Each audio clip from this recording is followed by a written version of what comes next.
प्रेम पूर्वक अपनी आंखें बंद करें, चेहरे को शांत कीजिए, माथे को शांत कीजिए, आंखों का दबाव कम करें। प्रेमपूर्ण, शांत, सहज हों। श्वास भर के ओंकार का उच्चारण कीजिए।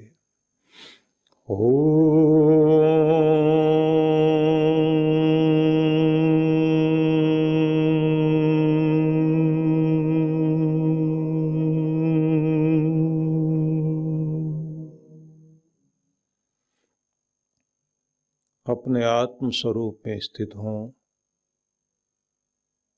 शरीर को स्थिर करें, प्राण को सहज, मन की चंचलता को शांत कीजिए। बुद्धि स्थिर, हृदय प्रेम पूर्ण हो। प्रभु की करुणा से स्वयं को जोड़िए। दयालु देव, करुणा निधि, करुणा सागर परमेश्वर, वह अपनी करुणा बरसा रहे हैं सूर्य से प्रकाश के रूप में। उसकी प्यारी धूप, उसमें उसकी करुणा है। उसके फल फूल सब में करुणा। वह करुणा निधान करुणामय होकर आप सब पर, जीव मात्र पर अपना प्रेम, अपनी दया, अपनी करुणा बरसा रहा है। करुणामय प्रभु ने हमारे जीवन को सहज बनाने के लिए अनेक अनेक साधन दिए हैं। उसके प्रति मन ही मन धन्यवाद कीजिए। और प्रभु के उस नाम को जिसको आप जपते हैं, उसे मन मन में 3 बार उच्चारण कीजिए। चांद सितारों में झिलमिलाता हुआ उसका प्रकाश और इस धरती पर चारों ओर आती हुई कृपाएं जो शांति, सुख, चैन दे रही हैं, इसी रूप में वह हमें स्पर्श कर रहा है। उसके प्रेम को अनुभव कीजिए। कृतज्ञता प्रकट करें। आभारी हूं भगवान, धन्यवादी हूं। तू तो मुझसे जुड़ा हुआ है, लेकिन मैं ही तुझसे नहीं जुड़ पाता। संसार में हमारी वृत्तियां हमको बिखेर देती हैं और हम भटक जाते हैं, और फिर इस भेड़ चाल वाले रवैये में अपने आप को मिला लेते हैं। हमें अपने आकर्षण में बांधो प्रभु। सांसारिक कर्तव्य कर्म भी पूर्ण हो सकें, पर आपके होकर जी सकें। हमारे व्यवहार में आपकी करुणा, आपकी कृपा, आपका स्वरूप झलके। हमारे लेन देन में आप ही बस जाओ भगवान। सब रूपों में आप हमें अनुभूति कराइए, और हमारे कर्म में भी आपकी अनुभूति हो। हमारा व्यवहार भी आपसे जुड़ा हुआ हो। हमारे अंदर की दिव्यता प्रकट हो, और हम अपने आनंद में, अपनी शांति में, अपने सुख में, अपने चैन में, अपने प्रेम में जी सकें। शांत, संतुष्ट, संतुलित, आनंदित और प्रसन्न, निर्भय और निश्चिंत जीवन जी सके। हमें आशीष दीजिए। सबका ही कल्याण हो, सभी सुखी, सभी प्रसन्न रहें। प्रभु, विनती है हमारी यही, स्वीकार हो। ओम शांति शांति शांति। ओम। मातृशक्तिवद वृषो, भगवान श्री कृष्ण के पवित्र संदेश को श्रवण कर रहे हैं और आत्मसात कर रहे हैं।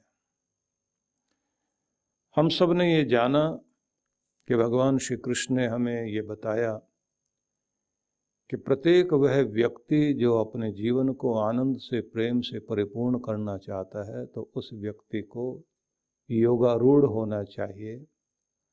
और ऐसा कोई भी मननशील व्यक्ति जो युक्त होना चाहता है, कनेक्ट होना चाहता है अपने सोर्स से, अपने परमात्मा से, तो उसे समत्व का अभ्यास करना चाहिए। समत्व है संतुलन साधना,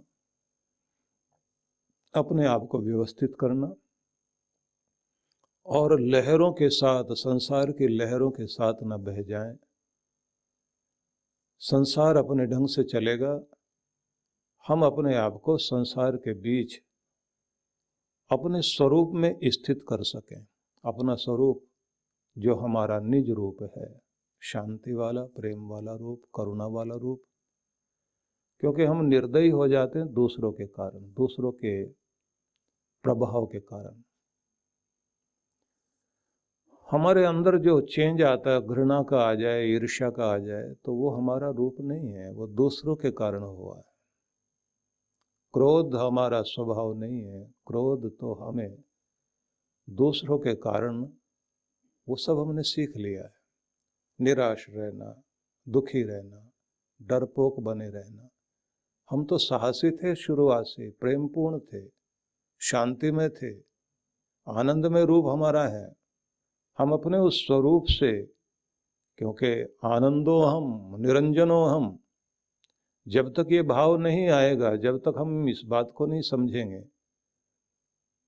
जो मदालसा ने अपने बच्चे को लोरी गाते हुए योगी बनाने के लिए संदेश दिया था, शुद्धोसी तू शुद्ध है पुत्र, बुद्धोसी तू ज्ञानी है, निरंजनोसी तो निरंजन है, मतलब इस दुनिया में फंसने वाला नहीं है। संसार माया परिवर्जितों से, संसार के माया बंधन से मुक्त ऐसा मुक्त जीव है। जहां लोरियां ही ये दी गई हैं, तो समझ सकते हैं कि वह इस संसार से किस तरह ऊपर उठकर जी सकता है। दूसरे श्लोक में हमने ये जाना था कि जहां भगवान श्री कृष्ण ने ये समझाया कि वह कर्म जो व्यक्ति को भोग इच्छा की ओर ले जाते हैं, उन सबसे, भोग इच्छा से जो मुक्त हो गया और उस तरह के प्रयास को भी जिसने छोड़ दिया। इसके लिए मैंने आपसे ये कहा था कि ये एक थ्योरी है, लेकिन प्रैक्टिकल कुछ और है। क्योंकि श्री कृष्ण भगवान ने हमें केवल मात्र कोई एक ऐसा ज्ञान नहीं बता दिया कि जो केवल आदर्श है और जीवन में उतारा ना जा सके। उन्होंने साथ साथ में अगर जीवन के सूत्र दिए, फार्मूला दिया, तो उसी के साथ उसको कैसे प्रैक्टिकल किया जा सकता है, व्यवहार में कैसे उतरेगा, उस सबको उन्होंने बताया। कृष्ण भगवान ने एक मनोविज्ञान दिया है कि किसी भी चीज का जब आप ध्यान करते हैं तो किस तरह से वो चीज जो मन में बार बार आप दोहरा रहे हैं, जिस चीज को आप देख रहे हैं, तो उससे क्या चीज आपके अंदर पहले उत्पन्न होती है। किसी चीज का ध्यान, बार बार मनन, बार बार एकटक किसी चीज को देखते हुए, ध्याय तो विषयान पुंस संगस्तेषु उपजाए, तो संग उत्पन्न होगा। और वो संग भाव जो है वह वो आसक्ति है जो आपके अंदर कामना उत्पन्न करती है।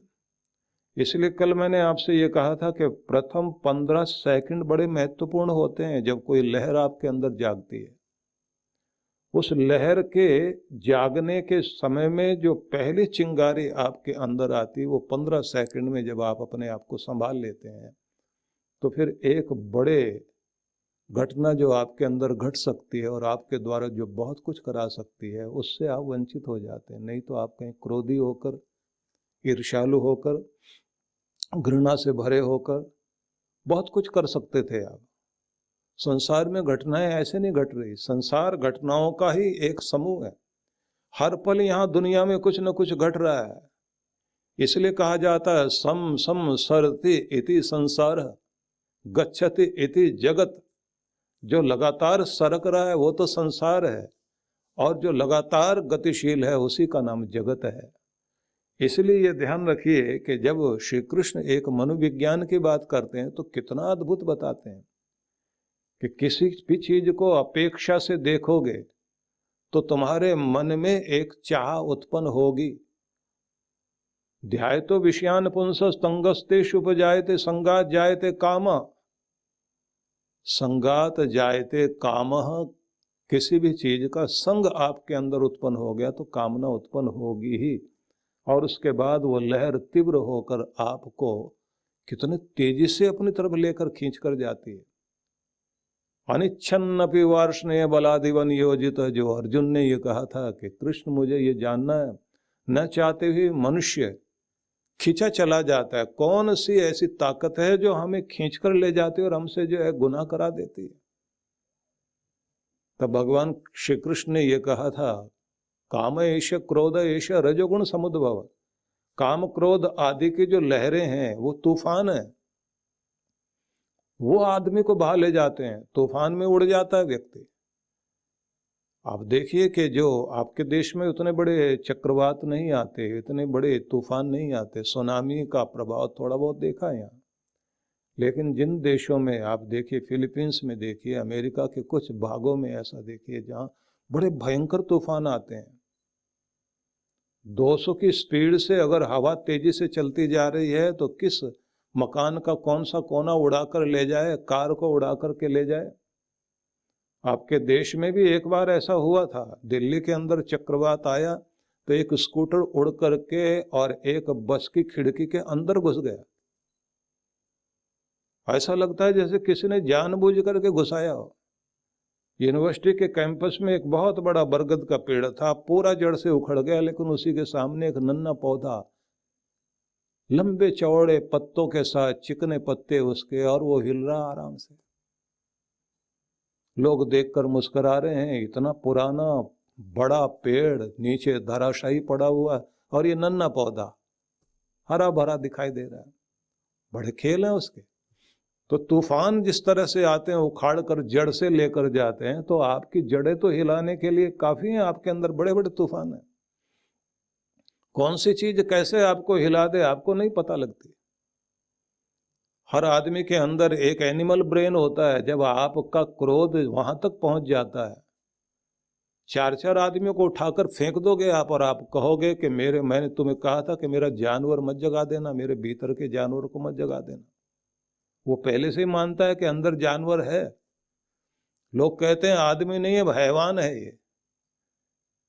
और कोई खतरनाक काम कर दे, खून वून निकाल दे किसी का, तो लोग कहते दरिंदा बन गया ये। तो सब आपके अंदर है, क्या क्या चीज जाग जाए आपकी। इसलिए जो श्री कृष्ण भगवान जब ये कहते हैं किसी चीज को अपेक्षा से देखोगे तो आपके अंदर कौन सा भाव आएगा, और जब किसी चीज को उपेक्षा से देखोगे तो उस समय क्या स्थिति होगी आपकी। कूड़े को आपने देखा तो उपेक्षा से देखा, आप उसकी तरफ देखना ही नहीं चाहते। देख भी लिया है तो आप नाक मुंह सिकोड़ कर चल पड़ोगे, आपको लगेगा इसका ग्राहक मैं नहीं हूं।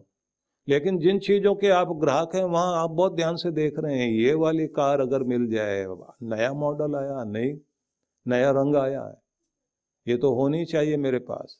किसी महिला ने कोई आभूषण देख लिया तो ये मेरे पास होना चाहिए। कोई ड्रेस देख ली तो ये मेरे पास ये वाली ड्रेस होनी चाहिए। अब वो आपने अपेक्षा से देखी, कूड़े को आपने उपेक्षा से देखा। कूड़ा याद नहीं रहेगा, अगर याद रहेगा तो इतना ही कि जब उसके पास से गुजरोगे तो बच के निकलोगे आप। लेकिन जैसे आप शोरूम के पास से निकलोगे किसी चीज के, जो भी आपकी पसंद की चीज है, तो आप वहां रुक जाते हो, और अगर आप चल भी पड़े तो आपका मन तो वहीं रुका हुआ है, मन वहां ठहर गया है। इसलिए एक मनोविज्ञान दिया श्री कृष्ण भगवान ने, और अद्भुत है। इसलिए गीता को समझना इतना आसान नहीं है। बड़े सरल श्लोक हैं सारे के सारे, सरल रूप में उन्होंने ज्ञान दिया। लेकिन जब आप चिंतन करते हैं तब आपको पता लगता है कि कितना अद्भुत है, और कितना वैज्ञानिक है, और कितना आधुनिक। प्राचीन होने के बाद भी अर्वाचीन कोई भी समय आता जाएगा, उसके साथ उसका तालमेल मिलता जाएगा। इसलिए हम लोग पढ़ते हैं, जहाँ भगवान श्री कृष्ण 5वें और 6ठे श्लोक में ये कहते हैं, उद्धरेत आत्मनात्मानम न आत्मानम अवसादयेत, आत्मेव ह्यात्मनो बंधुर आत्मेव रिपु आत्मनः। यहां आकर उन्होंने कहा, कल तो हमने समझा था कि जब आप की इंद्रियां भोग वासना और उसके प्रति किए गए प्रयासों से भी आप मुक्त होकर चलते हैं और संतुलन को साध लेते हैं, तो आप उस समय योगारूढ़ होने की स्थिति में आते हैं और उस समय आप समस्त प्रकार के सकाम कर्मों से मुक्त हो जाते हैं। सकाम कर्म वहां माने गए हैं कि यम नियम आसन प्राणायाम प्रत्याहार, यहाँ तक के जितने भी कर्म हैं उन सबको आप मानिए वो सब प्रयास हैं, वो सकाम कर्म हैं। लेकिन जहाँ से आपका ध्यान घटने लग जाता है वहां से आप योगारूढ़ होने की स्थिति में चल पड़ते हैं। सामान्य जनों को ये थोड़ा कठिन न लगे तो यहाँ दो बातें ध्यान रखने की हैं। पतंजलि ऋषि ने दो तरह की चीजों के बारे में बताया कि कुछ तो नियम है जो जिंदगी में आपके लिए है। जो आपके लिए नियम है उनमें उन्होंने कहा, एक तो अपनी पवित्रता का ध्यान रखना, कपड़ों का, तन का और मन का, वाणी का, व्यवहार का, पवित्रता का सबसे पहले ध्यान रखना। दूसरी बात उन्होंने कही, शौच संतोष, संतुष्ट होकर के रहना। परमात्मा ने जो भी तुम्हें रिजल्ट दिया, परिणाम दिया, फल दिए, उनको प्रसाद मानो और उसमें ये समझो कि जो भी प्राप्त है वो पर्याप्त है, जो मिल गया वो काफ़ी है, मैं उससे खुश हूँ। संतुष्ट होना, आनंदित होना, क्योंकि तृप्ति मिल जाए संतुष्टि से, उसी में आपकी ज़िंदगी का आनंद है। और जहाँ व्याकुलता और खलबली बीच में है वहीं आपके जीवन का दुख शुरू हो जाता है। इतना मैंने नहीं सोचा था, इतना क्यों मिला, मुझे तो ज़्यादा मिलना चाहिए। व्यक्ति उठा के थाली फेंक देता है, मेरी रोटी छोटी उसकी बड़ी, मुझे ये किस कटोरी में दे दिया तुमने। क्योंकि हर समय हम तालमेल मिला रहे होते हैं। संतुलन बनाने से पहले हम लोग एक तरह से दूसरे को तोल रहे होते हैं, उसकी नज़र में मैं छोटा रह गया। झगड़ा तो यहाँ तक हो जाता है कि इस जगह पर तो मुझे बैठना था, यहाँ ये कैसे बैठ गया। तो संतोष जब तक नहीं होगा, पवित्रता फिर संतोष, शौच संतोष तप, तप का जो है तपना, तपने का मतलब वहां ये नहीं माना गया कि तपे तपाए बैठे रहो, वहां माना गया है कि आपको सहनशील होना का ये नियम है जिंदगी के। जब आप इन कर्मों को करते हुए परमात्मा के पात्र बनते हैं, जब भगवत्ता आपके जीवन में उतरती है, परमात्मा ऐसे अपने आप को तुम्हें नहीं दे देता, अपनी कृपाएं ऐसे नहीं तुम्हें दे देता।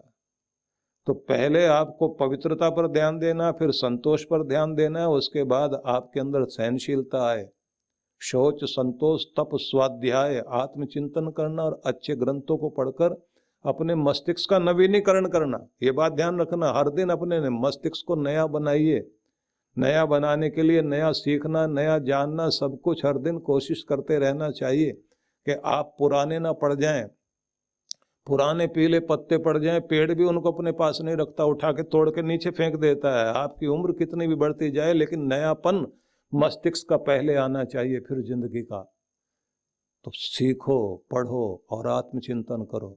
गुरु पूर्णिमा के पावन अवसर पर आप सभी को मैं आमंत्रण दे रहा हूँ। ये एक सुंदर अवसर है सभी के लिए।